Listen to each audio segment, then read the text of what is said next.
What's up, Wizards? Dev back again from SBMTG with my buddy Tony. That's his name. And we're going to do a set review again today. We got a couple of more of these to do. This is blue today, a color that we're usually very excited for. And this is no different today. Oh, yeah. Not really. There's some good stuff in here. So, yeah, we can probably go ahead and kick this right on off with Ancient Carp. Ancient Magikarp. This is Magikarp. Yeah, I can't wait to get this in foil. So I got a shiny Magikarp. That's pretty cool. This is also one of my picks for, like, this is up there with some of my favorite artwork in the set. I really like this. It's just so cool. If there is a missing link between Magikarp and Gyarados, then yeah, this guy is it right here.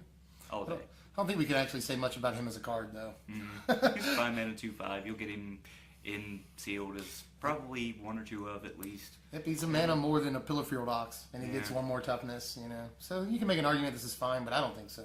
Not really. Not in this limited. So we can move on. Tony's excited for this one. I love this card. You guys have seen me talk about it already if you've watched my Mono Blue Devotion deck tech. For link in the description. Yeah. Anticipate. I feel like this is... Disclaimer. Disclaimer, you guys can completely bash me in the comments for this, but I've playtested with it and everything else. They will, too. Oh, yeah. You're totally going to hate me. This is better than Dig Through Time because it's going to be relevant on turn 2 and turn 6. Yeah, true. Any turn. Like, this is always going to be relevant. Look at the top 3 cards. It's going to be 2 mana, instant speed, cycle for whatever answer you want. Look at the top 3 cards and just take one and put the rest back on the bottom of your library. Yep. Not only that, this helps fuel Dig Through Time. Like that, it's only 1 blue mana and 1, so it's splashable by everything. Very splashable. Instead of the double blue mana intensive Dig Through Time. It's strictly worse than Impulse, obviously. It's just 1 card less than Impulse, but in this standard environment, that is still quite good. Still very good. Now, when Dig rotates, obviously, this will see all of the play, but you could, and Tony is, making the argument that this may see play before Dig rotates. You know, it's, and I'm right there with him. I don't know if I can co-sign on better than Dig, but this is a very, very good card. I think we can all agree that this is quite a good card. And, yeah, cards like this are always desirable, always played. So this, at some point in its Magic lifetime, will see some amount of play. Definitely. And you play it in sealed. Oh, yeah. Yeah, it's not technically advantage, but, you know, card draw, it's good. Yeah, so it's a cycle, not no advantage. Next up, let's talk about Bell Toll Dragon for like 5 seconds. Neither one of us like this cycle of 6 mana, you know, Megamorph dragons. This one is maybe the best one. You can make an argument for that because Hexproof is such a good ability. Yeah. Aside from that, though, I don't like any of these guys. This one a little bit more, but that's not saying much. Yeah. Protection, evasion, 3/3, 6 mana. You'll play it in pre-release and certain like limited seal type environments. Yeah. And it'll be fine. You'll love it. But I think you probably do play it in seal. Yeah. You know? Probably. Yeah, flying and evasion and 3/3 is still relevant enough at 6 mana. Yep. Evasion hexproof. That's good. It's pretty good. So just wonder if it gets outclassed by other dragons, you know. Especially in that slot, the 6 slot. Oh yeah, so. Plenty. Like it can still completely get outclassed. Yeah. So we can move on, I think, to a really weird card. This one's yours. Blessed Reincarnation and 4 mana instant, and there is so much text on this. Yeah. Exile target creature and opponent controls. This is like Polymorph, by the way. Yeah. Player reveals cards from the top of their library until a creature card is revealed. That player puts the card onto the battlefield, shuffle the rest. Now, the difference is this one rebounds. Yeah. It's only a mana more, and by the way, this is instant speed. A lot of these rebound cards aren't. But, yeah, so I don't think that it has any applications right this second. It's just so weird. The fact that it says target creature and opponent controls, I don't think it has any actual use ever. This gives you take out a huge guy. Yeah, this might take out their huge guy, but they're instantly going to be able to get another guy. Like I wish it was like a double reality shift where they just, you know, each time they exile a guy, they manifest, you know, manifest a guy. That'd be good. But this, you know, it's entirely possible too that with this you remove a big creature and get something that's junk, and that'd be good. Yeah. But I just think there's a lot with this card. Again, it's cool that it's instant speed. That is a redeeming factor, but I don't think it's enough of one. It does technically this removes 2 creatures. for the price of one card. Yeah. So you have to think about it. It's not terrible, but this can go wrong in so many ways. Mm-hmm. Especially in Standard, where Siege Rhinos run rampant. Yeah, that'd be hilarious when you target Siege Rhino and they just get Siege Rhino. Yeah. And get another enter the battlefield trigger. And I don't know about it. It is weird, but it's also got some things going for it. I don't think it's crazy, though. We can move on. Moving on, we've got Clone Legion. I hate this card. At 9 mana, I really think this needs to be instant speed. Yeah, really? Come on, guys. At least make it a combat trick. Like, especially since it's a mythic rare. Right. Mythic rare, 9 mana, you can't make this an instant. Yeah, I get that this is put for each creature target player controls, put a token onto the battlefield that's a copy of that creature. I get that that's really stupid and powerful and a very powerful effect potentially. Yeah. You didn't have to price it out that much. Yeah. 9 mana. Come on, Wizards. Not at sorcery speed. At sorcery speed, totally could have made this 7. Yeah. Yeah, that's what I think. It should be 7. Even that would be outrageous, you know. I'm not a huge fan. I don't see anything. This is my pick for bulkiest mythic of the set. This is my pick for most likely to be a 50 cents mythic. Yeah. Yeah. Yeah. I can completely agree with that. Which means we're probably done with Clone Legion. Yeah. I mean, I don't know. Like I said in the spoiler video, there might be some stupid modern thing. And if you know the stupid modern thing with this card, just put it in the comments. Be like, oh, all you gotta do is boom, boom, boom, and you win the game. So let us know if you know, but I'm not seeing it. So moving on is your card. Contradict. Counter target spell, draw a card. 5 mana, instant speed. Seems okay. Yeah. Maybe. I wish they would have given us back rewind. I know, I want rewind back so much. Give us rewind back. It's so good. Wizards, rerun's so good. Well, we just had it, so. Yeah, no. What this is a strictly worse dismiss from Tempest Block. Tempest Block's the exact same card, but it costs 1 colorless mana less. Dismiss saw a fair amount of play back then. It was in Randy Bueller's Draw Go deck that won Worlds that year. But at the same time, this, you could make an argument because the 1 mana more, we're in a slower format, so maybe that makes some sense. But I'm not liking contradicting a format full of dissolves and stuff like that. Yeah. I'm not a huge fan. Not in Standard, but in Limited, oh yeah. This is fair to play in Limited because you're not. This is probably the best. Next to perhaps Silumgar's Scorn, perhaps this is probably the best counterspell we see in Limited for, for this block. Yeah, in Limited, I do think Silumgar's Scorn can get crazy if you build for it. Yeah. Now the best counterspell we've seen in Limited in this block is Disdainful Stroke. Yeah. But you'll only be playing with Fate Reforged and Dragons in the pre-release. So of all the counterspells you're going to see, this might be the best, but no Standard. All right, moving on. Oh, Dance of the Skywise. Yeah, do you want this one? I know you like this card. Yeah, I actually like this. I missed this before I did my Mono Blue Devotion deck tech, which would have given me a chance to try and rearrange it some. I don't know if I'd put this in. For my aggro build. Well, originally I was building around with Ornithopter and Insult. Oh, you're doing the Scissors thing. Yeah. In Mono Blue Devotion. This is like another copy of Scissors. Yeah. Yeah. It's a 4/4, and it'll target any one of my guys. So my Omen Speaker now has more relevance. Much more, yeah, that's true. Yeah. That's true. Unfortunately, Frostwalker loses relevance. Yeah, Frostwalker. So yeah. But we hated that card in our set review for Favor Forge, and we might have been a little wrong about Frostwalker, just slightly. But I still don't think it saw the play that people thought it might. Yeah. There are a lot of people really hyping Frostwalker, you know. Anyway, back to Dance. Another part about this, it's still going to be your 2 mana Ferocious Enabler as different tricks when you have high mana for those ferocious spells. Yeah.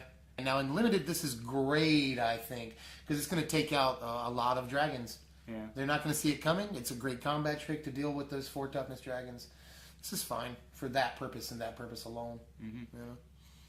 Coming up next, we've got Durger Nemesis. This has built-in internet speak. Durger Nemesis. This is a 6 mana 6/5 defender with Megamorph 7, and it's not great. It's really not great. I don't like it. Moving right along. Yeah. We get Dragon Lord's Prerogative. It's 6 mana instant speed, draw 4 cards. The entire internet is split on this card. Is it better than Jace's Ingenuity? At 1 mana more, For just the one more card, you know. For just the one more card. I mean, you still do, you know. It's the same basic kind of thing there. Same basic concept. Yeah, it's the same basic concept. So I see why people would still be like, no, Jace's Ingenuity, because that's 1 mana less, you can cast it sooner. However... I think 1 mana is worth 1 card all day. Yeah, I think 1 mana is worth 1 card. Not only that, but if you do have sort of a dragon-type build for your deck, which is possible with the upcoming standard stuff. Jutai and Ice Region, or Ice Fairy Region, all that kind of stuff. Draw 4 cards and can't be countered.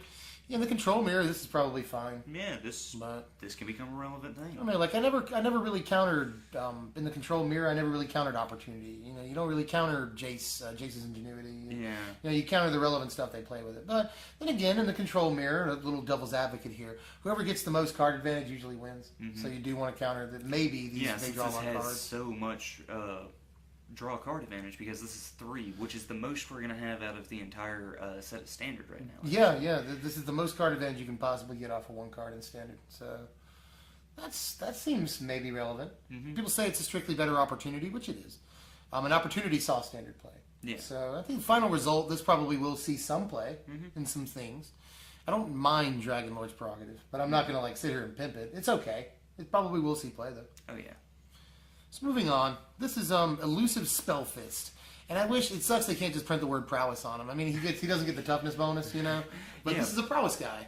Yeah, but he gets unblockable instead, Yep. so he doesn't need the toughness bonus. Yep. What we said before we started recording this is if you Titan Strength this guy, that's 5 unblockable damage right there. So I wouldn't put this guy past standard play. A lot of people didn't like I forget what he was called, like Jeskai Scout or something. He's a 2 mana 1/3 with prowess in Fate Reforged, I think. Yeah, I think he was in FRF. But in any case, people hated on him for a while, and then people started liking him. And Luis Scott Vargas famously said he might be good for standard play even. And this guy is the exact same guy, except he can't be blocked, and he doesn't get the toughness bonus. So the idea that he can't be blocked is pretty relevant all day. So I won't completely count this guy out. Nah, he's good in sealed play. He's very good in sealed play. Oh yeah. To fill out the lower end of your curve. Knowing that, he's common. Yep. That's relevant too. You'll get a couple of these guys, maybe.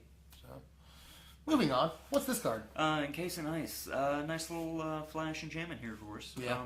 It's more color hate, and it's typical red-green targets, which is common from blue. Yeah. I say that based on the example of Tidebinder Mage. Oh, well, you know, it's just the 2 colors that blue hates. Yeah. That opposed blue in the color pie. You know. And when it enters the battlefield, tap enchanted creature, and it doesn't untap during its controller's untap step. Very nice. Yeah. Yeah. It's a nice card. I like it. I like that it has flash. Yeah, that's the best thing about it. I actually don't rate this above the other color hosing removal cards. I rate them all about the same. Yeah. But I feel like this is very good because of the flash, obviously. If it didn't have flash, I think it'd still be an acceptable card. But just the flash that's so good. That's so good. Play this obviously in your sideboard, but you know, I say I really like this card. I think it has less of a chance at seeing sideboard play in standard than some of the others, because some of the others are more bread and butter effects for those colors. You know, blue will probably play other cards on the board, but I still think this is more than fine. You know. Yeah. Coming up next, we've got a combat trick for blue. This is Glint. Glint is more than fine. Your creature almost certainly will survive combat and any sort of tricks they try to pull, you know. So, what do you feel? It's a good card. Yeah, I like it just fine. It's like a good one of or something. I don't know if I'd play multiple copies of Glint in your sealed pool, but... It depends on your pool of, like, 1 toughness guys that you end up having. Yeah, 1 and 2 toughness guys, yeah. True. But I mean, just even if it didn't get the 0/3, the hexproof is just very relevant. You know? Oh yeah, it's a counter spell. Exactly, that's going to protect from any removal that they end up throwing at you. Here's a card Tony likes. Good old Lurker. Yeah, this is Tony's like pet from this set. His pet card. It's a 1 mana 1/1 unblockable, and he's got Megamorph for just a blue mana to flip him back up. So over time, 4 mana for a 2/2 unblockable. Not the most impressive thing. Nah. Don't get me wrong, but super fun. Yeah, just nice and fun. 1/1 for 1 that's unblockable is always nice, especially since it's in blue. It almost makes him worth playing the 1-drop and sealed. You know? Yeah. You can build out of this guy. And the artwork for me for this, since he's listed as a salamander, I actually imagine this guy being like the tiniest thing ever. And the things on the side of the artwork there, I know it's actually Does it look like roots or something? Yeah, like forestry or something. I actually kind of think that's like a dragon's paw that he's just like in a puddle hiding from. He's him. like, that's cool because the flavor text is cool. Yeah. He's being ignored by the dragon. Yeah. Although in this case, being ignored, you might still get squished. You know, I like him. I think he's kind of fun. You know, that being said, I don't know how many limited applications he has. He does the Fate Reforged does have that cycle of 3 mana auras that give a creature +2/+2 and a thing. Yeah. You know, another ability, and that looks nice. Making him a 3/3 with an ability, unblockable. You know, it seems nice. But you're asking to get 2 for 1 in that situation. So Yeah, this is true. He's no invisible stalker. But if we had a way to consistently provide him with hexproof, then that'd be nice. Yeah, he should build a boat guy. Yep, You I like turn building him boats. Yeah, shellac. Yeah. Lurker's okay. He's another one that has internet speed built in. Lurker. We can move on to another internet speed card. This is Gurmag Drowner. all the blue cards. Gurmag Drowner is a 4-mana 2/4 Pillarfield Ox right there. Exploit, and when he exploits, you impulse. Actually, you don't impulse because they don't go on the bottom. They go in your graveyard, which I think has some relevance because we'll be playing with Delve cards in this set. Yeah. So it's a Delve enabler, and you get a card off of it. You know, it replaces itself in your hand. But he's a fine limited common. You see a lot of that, by the way, as we go through Blue. Blue has a lot of just fine limited commons. They're fine, you know. Here's a card that's way more than fine. Tony gets to talk about yet another card that he enjoys. Oh, I love this guy. You guys also saw this in my Mono Blue Devotion deck tech. If you've watched it, again, link in the description. Icefall Regent, 5 mana 4/3 flyer. This guy, I got a quote, Channel Fireball. They called it from Dungeon Geist before. Is the same effect. When he enters the battlefield, we get to tap target creature and opponent controls. Put him to sleep. Yeah, and this saw plenty of play. Dungeon Geist did a little bit. Yeah. A little bit. And then on top of that, we get a Titan effect on this. He protects himself so that spells that would target him that are controlled by your opponent cost 2 colorless more to cast. Yes, the Frost Titan effect. Yeah, so since that's just like, if you want to lightning strike this guy, it's 4 mana. If you want to Hero's Downfall, it is then 5 mana. Yeah. Icefall Regent is quite the fine card, though. I think that all these regents are a little pushed. You know, they might see standard, they might not, but of all the regents, this and the red one are my 2 favorites. And if we're talking about standard, I think that they're the most likely to see play. Yeah, at 5 mana with those 2 effects, like being able to tap down the biggest guy and protect himself, I have a good feeling about him seeing play. Yeah, we'll see. I mean, some would argue that like you just play a Jutai over this. But if you want to build like the straight up mono blue control, there are ways to do it, and this guy's part of that, I think. So, moving on to Illusory Gains. We think this card might be a trap.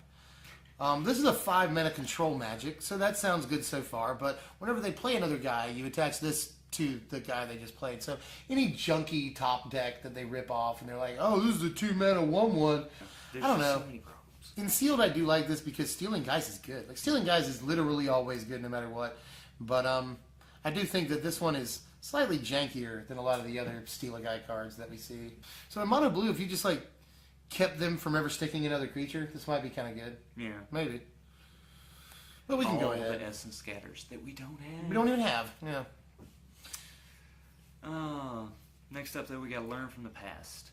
And target player shuffles his or her graveyard into his or her library and draw a card at instant speed. I'm on the fence about this. I like the idea of this, but it's counterintuitive to Delve. Yeah, in this format, it doesn't help Delve well. Yeah, number one. Which means, well, maybe I use this against my opponent to negate their Delve. But then you're giving them back all those spells. Yeah. Best thing about it is kind of the art. But, I don't know. Maybe I'm missing something. I'm not a huge fan. Yeah. This next card I am a huge fan of, though. Yeah, this next card Devin has been talking to me about. I've been talking about this for a while. I mean, I hope that it doesn't sound too casual, but I think Living Lore might actually be a thing. I think Living Lore might be a card in this standard. I mean, obviously the first thing you think are what 2 cards? Treasure Cruise, Dig Through Time. Boom. I mean, obviously, that's what you do. You're and like, a third card comes to mind, though not as thought of as much, just because it hasn't really seen play. Temporal Trespass. Yeah, that's a lot of mana. That's a crazy amount of mana. I mean, there's Dead Drop. I think Dead Drop costs something like 9 or 10 mana when you delve it. So, like, all these are good for Living Lore. Living Lore, man, if you just think about dig through time with this, that's so crazy. That is so crazy. And you get to cast the dig through time again later. If that last line of text wasn't on the card, it wouldn't be anywhere near as relevant. But I want to say that this is one of the wackiest cards in the set, and consequently one of the hardest calls to make. But I think that this might see standard play. This might, just because we have so many good delve cards in the set, you know. I can see it. Being able to cast dig through time for free. The only problem with it is you have to sacrifice him. Yep. But there are ways to play around that, get him back, you know. Oh yeah, there's plenty of things you can do. So I love that, like, when he dies, you don't have to exile him or anything. You can keep recurring this guy. When he enters the battlefield, which means he's a good target for reanimation. Oh, yeah. Sorry, whip. Yeah, whip. Living Lore, though, good. Oh, yeah. I think. We'll see about standard. I think it has great potential. Yeah, potential all day. Mirror Mockery. It's a 2-mana enchantment. It's got some uses, you know. This definitely has some uses. Yeah, preventing siege rhinos from attacking again, because you'll get their enter the battlefield trigger and be able to block their guy. Hornet Queens, same way. Hornet Queen. I want to put this on my own Hornet Queen. Yeah. That too. Or being able to put this on your own siege rhino. Yeah, and you get the 3 life train every turn, no matter what. Yeah. Hornet Queen is so funny. You just get a bunch of tokens every time you swing. Bunch of 1/1 flying death touch tokens. Mirror Mockery is fine. I think that it actually has some modern applications too. I think that this could totally see modern play. This has so many stupid things with Oh yeah, because if they swing with Goyf, you get Goyf. You know, Goyf is fine. You get to block. You know, their Goyf. This is a pacifism in blue in a lot of ways. So there's at least that much. This is a blue pacifism. This goes on their Snapcaster. This goes on. Well, it goes on your Snapcaster too. So see a lot of cool stuff with this all day. So yeah, I like Mirror Mockery. Yeah.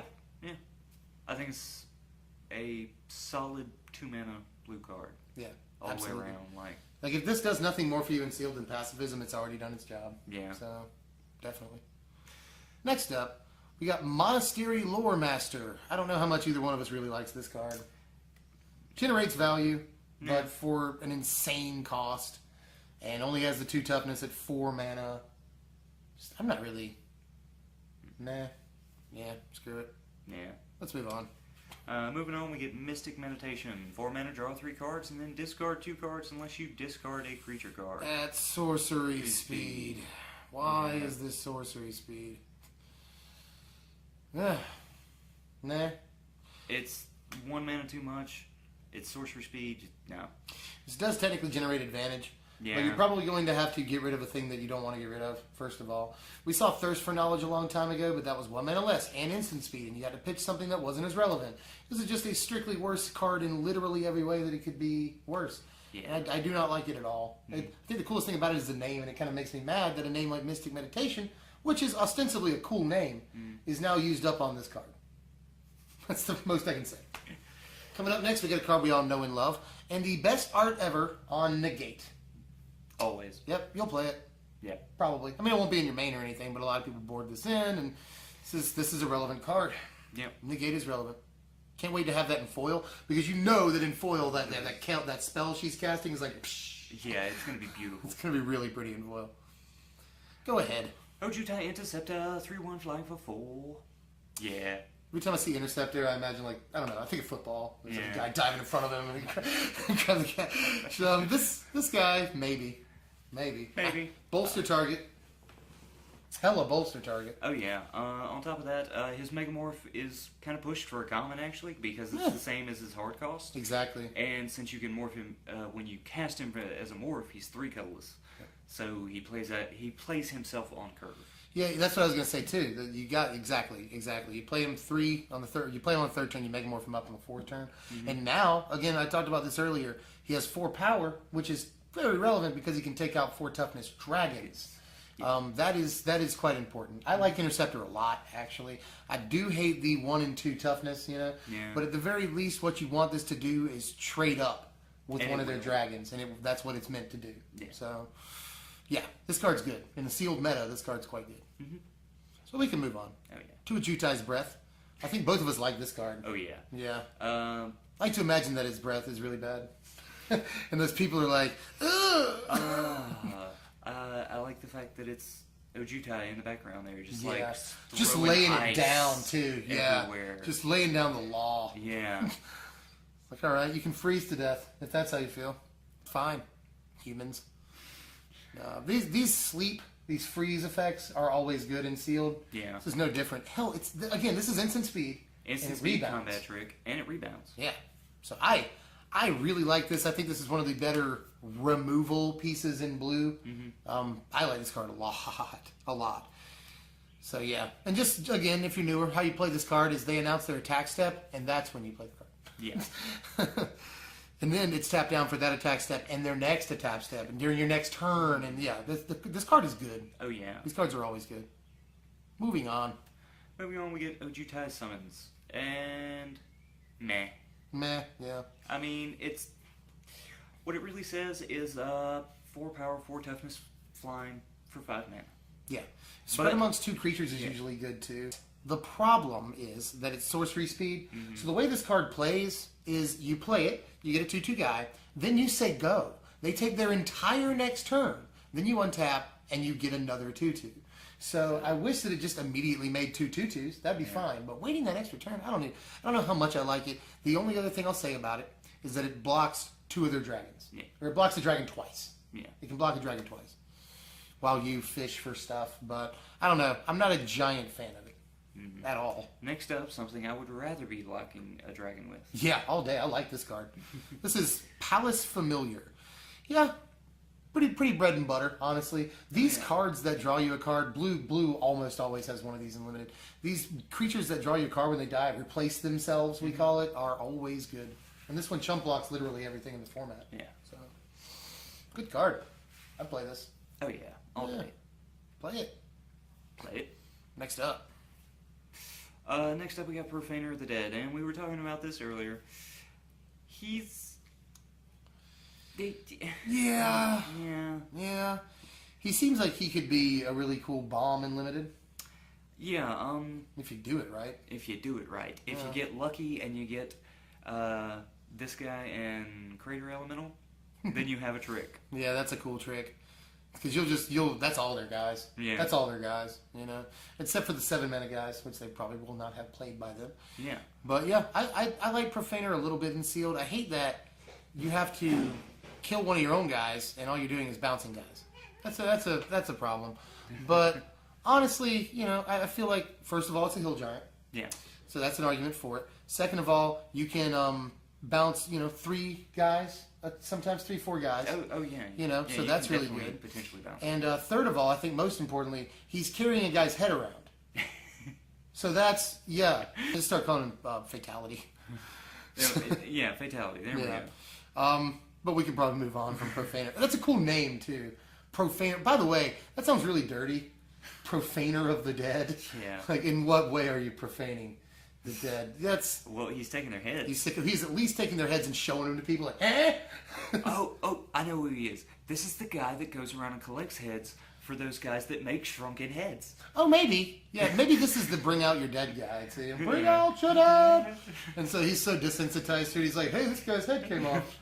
But moving on, we've got Carsey Deceiver. Carsey Deceiver. If the blue-green or teamer morph deck is a thing, then this may slot into it. I think the thing that I'm pissed off the most about it is that it doesn't actually accelerate your ability to play morphs, to play face-down cards. So that I'm bummed about that. Yeah. But nice Nicki Minaj on it. Big ass, can block for days, you know. Yeah. It's fine. Limited potential as a 2-mana 0/4, but Nah. I want it to do things, but I don't think that deck will be even good enough to matter. Now this is a piece of blue pseudo removal that I really like. Yeah, this is reducing stature. But yeah. It's it reminds us all of Turn to Frog. I think Turn to Frog was might be before my Magic career. Oh, wow. I think Turn to Frog, if I'm not mistaken, is either for 2 mana and instant speed, which this is an enchantment, so that's cool. But this was instant speed, so it's a really good trick. And this kind of takes away your ability to do that. Yeah. They either become a 1/1 frog or a 0/2 frog. I forget, but I think it might be 0/2 frog. But it's instant speed, and it's a till end of turn effect. Yeah. Now this, you just slap it on their hugest dragon guy, and he's irrelevant for the rest of the entire game. Yeah. I have gotten in arguments with people as to whether or not Turn to Frog is good. I actually don't like Turn to Frog. In Limited, I do. But people, is it good in constructed environment? No, it's not. No. This also is not good in constructed environments, but it is very good in Limited. So play it. Up next is a card I'm going to pass to Tony. Because he really, really likes. This is probably Tony's favorite blue card, maybe? Yeah. Yeah. Listen, anticipate. Yeah. Oh. The top 2, this is going to be my my number 1 actual blue card for this set. Shorecrasher Elemental. 3 mana, 3/3. Boom. Already nice. Not bad. Yeah. Very mana intensive at 3 blue, but that's what Blue Devotion needed. So Blue Devotion becomes a very potential thing because of Yeah, this. it could be back. Yeah, I've been trying to brew with it. I have one deck tech up already for it. That's like mid-range control, and I'm also going to have an aggro list up. Hopefully before. I want the to see end that of the aggro list. I bet it's going to be pretty good. Honestly, I mean, I bet I'm going to like it more than the control list. It's mostly 1-drops. Yeah. Relevant 2-drops in blue. There's some things. Oh yeah, but there's like 12 1-drops that are relevant. I'd still play Master of Waves. Oh yeah. You know, this really does make Master of Waves. Like Master of Waves is back because of this guy. Yeah, it makes it that much better because Master of Waves is going to make this guy 4/4, which means you have an extra power and toughness that you can pump around with. Yep. On top of that, it makes you not have to rely on the Megamorph.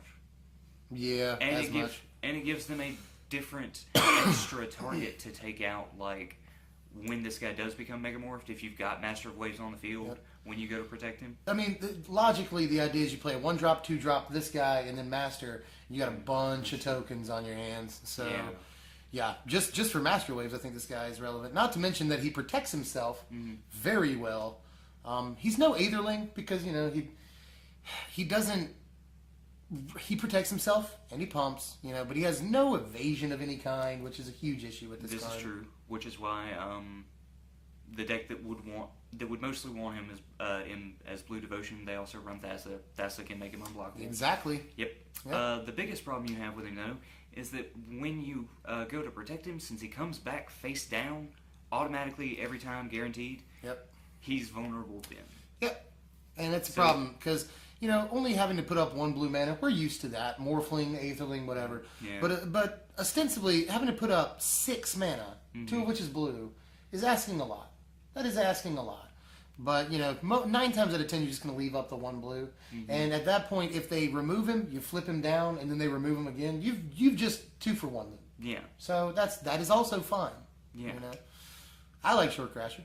I love Shorecrasher. That's the difference. I like him. I think he might be a thing. Tony's like, Shorecrasher's the best blue card. And he may be right.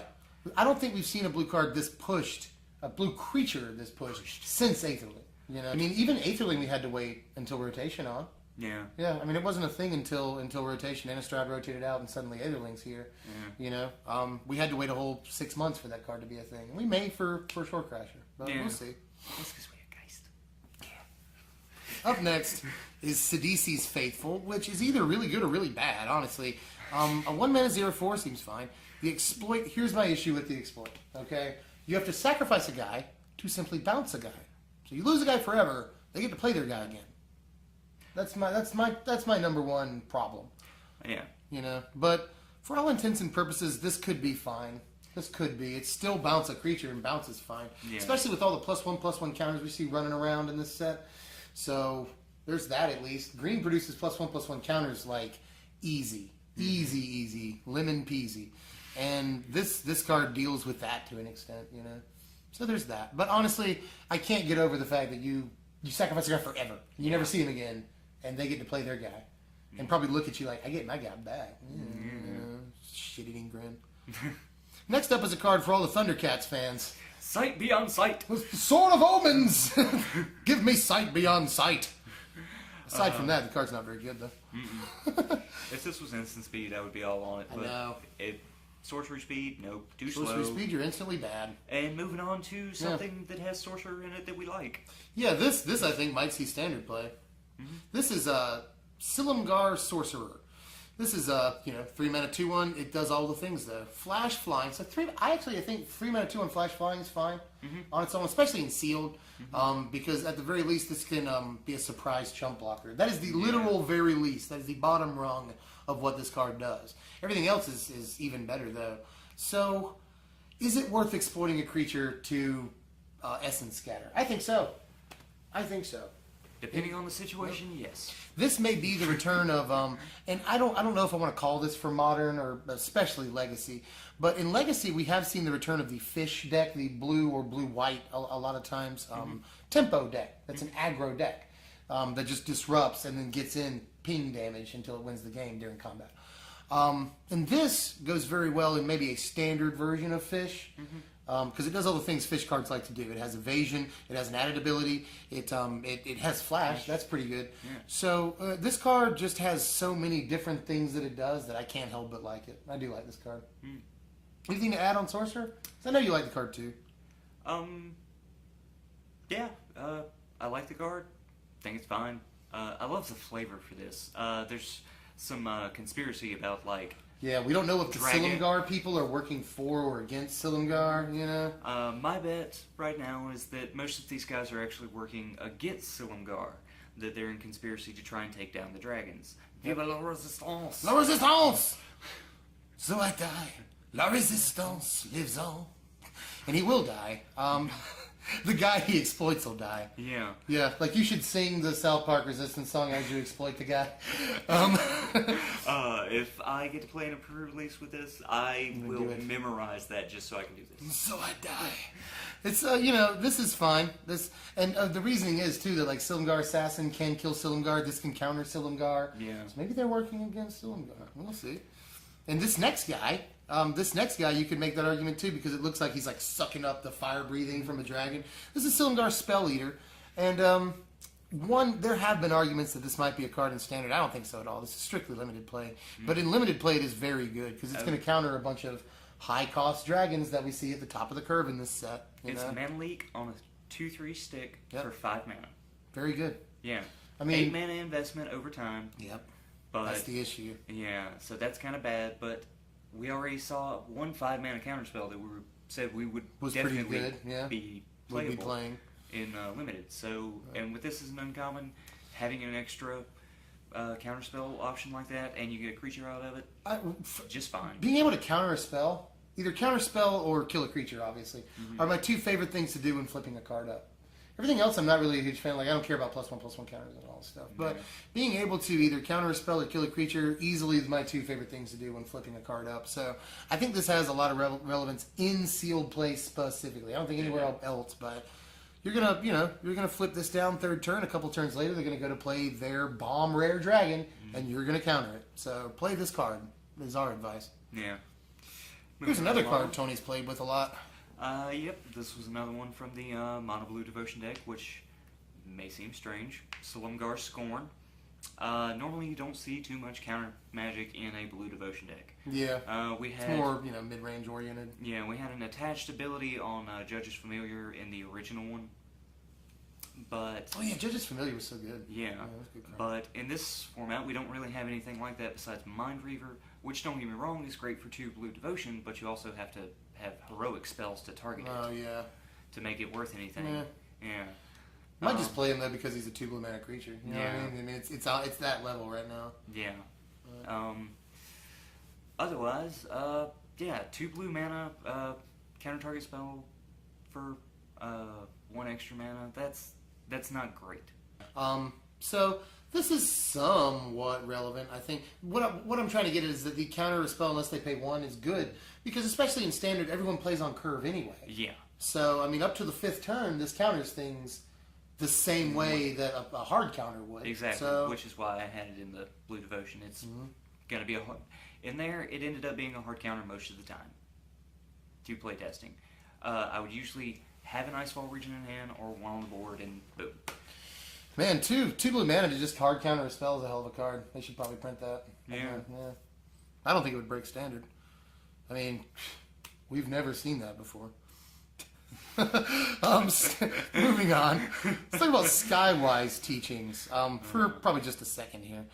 I think that this is a very good card if it didn't cost 4 mana. Yeah, I wish it cost 3. Yep. 3 would be much better, especially in sealed. But if you're building the sealed prowess thing, this will get you a bunch of value. Oh, this yeah. this is likely a bomb if you're building the prowess deck in sealed. So go for it. Yeah. This is probably good even at the 4 mana. I wish the tokens it made had prowess though. Yeah, no, that'd be way better. Like instead of flying, give him prowess. Oh no, I want the flying. I want to block dragons. I want to block dragons all day. Okay, so he wants flying and prowess. Yep. And of course, it would teach them flying. Because like, look at that art; it's hilarious. Actually, it's so Skywise Jutai, like teachings. this is how you dragon. To a bunch of people. It's funny too because they're down there doing like ah. So is that where Sark and the Dragon Speaker went? Is that how he learned how to become Maybe a he dragon? like got taught by a Jutai. Like, this is how you dragon, and now he can become an indestructible dragon. He really took to the coursework. Yeah. Coming up, this is a card that I really like.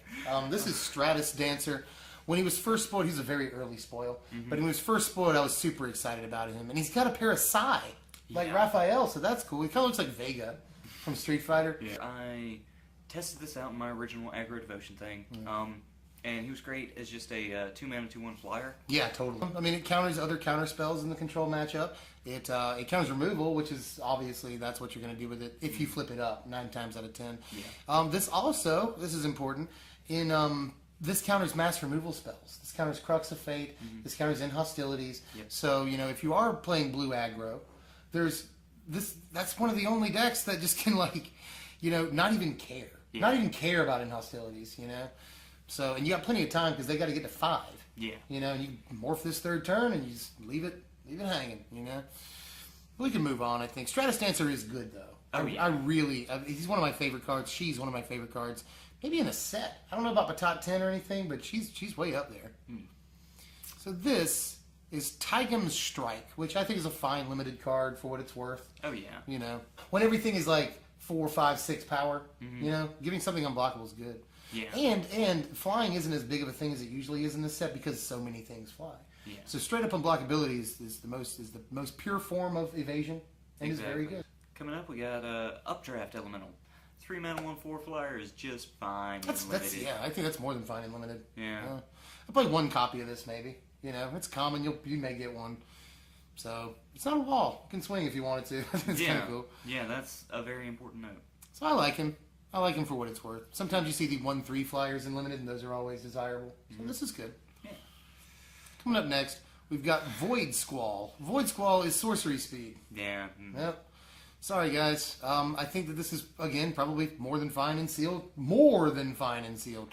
Yeah, But in sealed, it's essentially a time walk, actually. it's kind of a 2-for-1 kind of card, You played that big guy for all your mana. You can't attack with him. On my turn, I'm gonna bounce him. So if you want him, you gotta play him again. My funny thing with this card, the thing that makes me kind of like it, is that, okay, so on your turn, you bounce their guy. All right, passes around to their turn.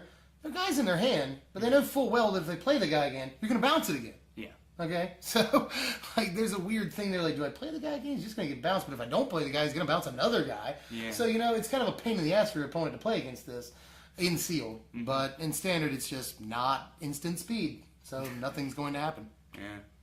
Coming up, Youthful like this Scholar. This is something that's very good in limited environment. Very, very good in limited because it actually generates card advantage. Yeah, not only does he replace himself, he generates card advantage. You rarely see that on these creatures. We've seen Kingfisher and a couple other things when they die, draw a card. Jeskai Sage. But this is so good, I think. Most people might be like 4 mana is a little much, but put it this way. Kingfisher, all right, is a 2/2 flyer for 4. When he dies, draw a card.